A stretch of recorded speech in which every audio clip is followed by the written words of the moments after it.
Yeah, I think that freedom, as we're talking about, I think it's a dynamic issue. I don't think it's static. I think it changes.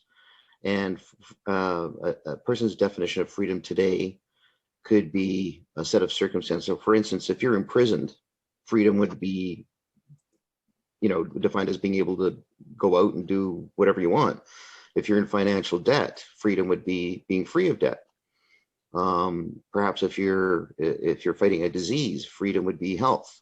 You know, so I think it's very dynamic in our interpretation. But I think if we look at the broad sense, I'm more inclined to take the Buddhist view that freedom is non-attachment.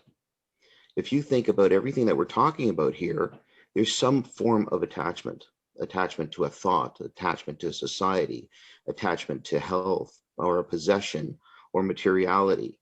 So if we were free of attachment or of wants, perhaps that is ultimately freedom and enlightenment.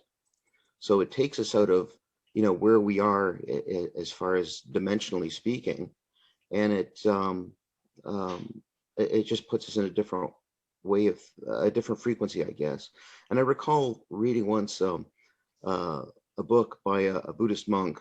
I can't recall his name, but he thought it was interesting. He was going into prisons to do talks about freedom, or sorry, not about freedom, about life, about Buddhist life and so on.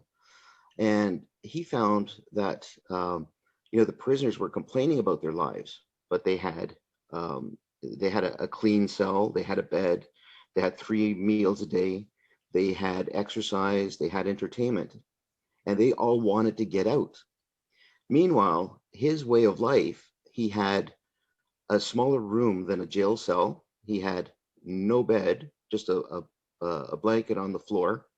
He ate at his meals were begged.